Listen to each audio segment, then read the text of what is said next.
Good morning, class 7. Today we will do the last chapter of geography and finish it off, that is, the life in desert. We have started this in the previous class where we have talked about the living condition of Sahara Desert, the cities which are there, what is the condition there, and we were surprised to know that there was a time when Sahara was a green area, with a lush green area with water, and we come to know because of the cave paintings which are present there. We have discussed about the climate, that in the morning it is very hot, and at night the temperature can even go to 0 degrees. We have talked about the flora and the fauna. The flora includes the cactus, date palms, acacia.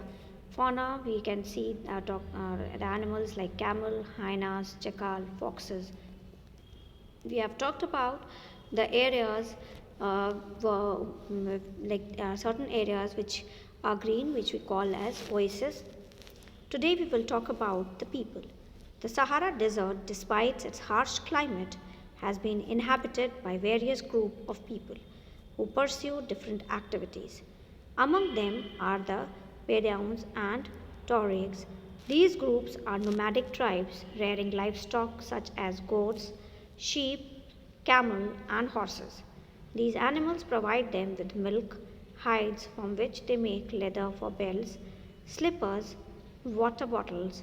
Hair is used for mats, carpets, clothes, and blankets. They wear heavy robes as protection against dust storms and hot winds. So, the people, they have the livestock like goat, sheep, camel, and horses, and these animals, they provide them with the milk, they provide them with hides, and the hide is used for making belts, slippers, etc. The oasis in the Sahara and the Nile Valley in Egypt supports settled population. Since water is available, the people grow date palms. Crops such as rice, wheat, barley, and beans are also grown. Egyptian cotton, famous worldwide, is grown in Egypt. The discovery of oil, a product in great demand throughout the world, in Algeria, Libya, and Egypt, is constantly transforming the Sahara Desert. Other minerals of importance that are found in the area include iron, phosphorus, manganese, and uranium. The cultural landscape of the Sahara is undergoing change.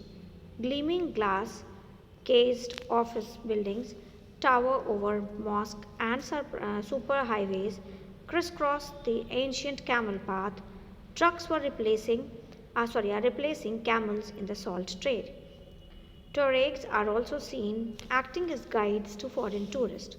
More and more nomadic herdsmen are taking to life, finding job in oil and gas operation.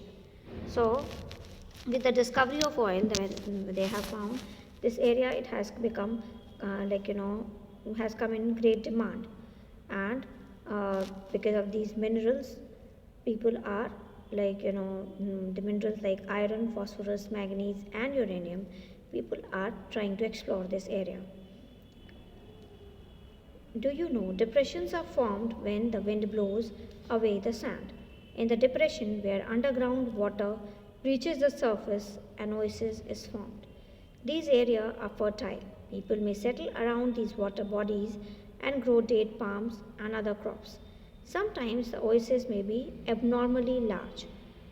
Taflet Oasis in Morocco is a large oasis with an area of about 13,000 square kilometers. So you can see that it's not a small area, but it's comparatively big enough. Ladakh is a name made up of two words, La meaning mountain, mountain pass, and Dak means country. So it's a La, which means mountain pass, and Dak is the word for country. The cold desert Ladakh. Ladakh is a cold desert lying in the Great Himalayas on the eastern side of Jammu and Kashmir. The Karakoram range in the north and the Zanskar mountain in the south enclose it. Several rivers flow through Ladakh, Indus being the most important among them. The rivers from deep valleys and gorges. Several glaciers are found in Ladakh, for example, the Gangri Glacier. The altitude in Ladakh varies from about 3000 meters in Kargil to more than 8000 meters in the Karakoram. Due to its high altitude, the climate is extremely cold and dry. The air at this altitude is so thin that the heat of the sun can be felt intensely. The day temperature in summer is just above 0 degree and the night temperature will be below minus 30 degrees centigrade. It is freezing cold in the winters when the temperature may remain below minus 40 degrees centigrade for most of the time. As it lies in the shadow of the Himalayas, there is little rainfall, as low as 10 centimeters every year. The area experiences freezing wind and burning hot sunlight. You will be surprised to know that if you sit in the sun with your feet in the shade, you may suffer from both sunstroke and frostbite at the same time. So you can see that if a person is like sitting in the sun, he will be hit by the sunstroke, and if a person is having is in the where the sunlight is not there, he can be or she can be affected by the sun frostbite. Ladakh is a place also known as Khapachang, which means snow land. Flora and fauna. Due to high aridity, the vegetation is sparse. There are scanty patches of grasses and shrubs for animals to graze. Groves of willows and poplars are seen in the valleys. During the summers, fruit trees such as apples, apricots, and walnuts bloom. Several species of birds are sighted in Ladakh. Robins, redstarts, Tibetan snowcock, raven, and hoopie are common. Some of these are migratory birds. The animals of Ladakh are wild goats, wild sheep, yak, and special kinds of dogs. The animals are reared to provide for milk, meat, and hides. Yak's milk is used to make cheese and butter. The hair of the sheep and goat is used to make woolens.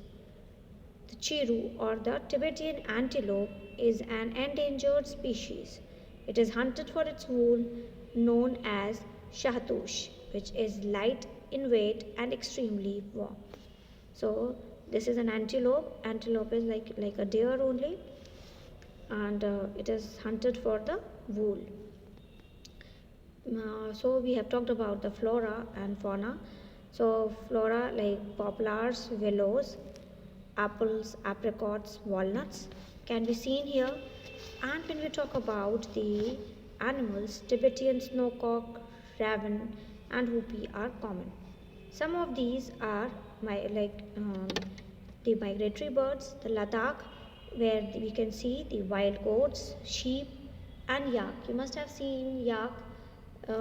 If you can just Google the picture of a yak, its milk is used for making cheese there. People. Do you find any resemblance between the people of Ladakh and the inhabitants of Tibet and Central Asia? The people here are either Muslims or Buddhist. In fact, several Buddhist monasteries dot the Ladakhi landscape with their traditional gompas. Some famous monasteries are Hemis, Thiksey, Shey, and Lamayuru. In the summer season, the people are busy cultivating barley, potatoes, peas, beans, and turnip. The climate in winter months is so harsh that the people keep themselves engaged in festivities and ceremonies. The women are very hardworking. They, they work not only in the house and field but also manage small business and shops. Leh, the capital of Ladakh, is well connected both by road and air. The National Highway IA connects Leh to Kashmir Valley through the Zojala Pass. Can you name some more passes in the Himalayas? So the finest cricket bats are made from the wood of the willow tree. So that's there, which is found here in Ladakh. Now, Manali. Leh highway crosses four passes. Rohtang La, Barala Chala, Lungala Chala, and Tanglang La. The highway opens only between July and September when snow is cleared from the road. Tourism is a major activity with several tourists streaming from within India and abroad. Visits to the Gompas, treks to see the meadows and glaciers, witnessing ceremonies and festivities are important activities. Life of people is undergoing change due to modernization, but the people of Ladakh have over the centuries learned to live in balance and harmony with nature. Due to scarcity of resources like water and fuel, they are used with reverence and care. Nothing is discarded or wasted. You must have got an idea of this place if you have seen the movie Three Idiots. There, in the end, you can see that it has been picturized in Ladakh. So, with this, we end the chapter here.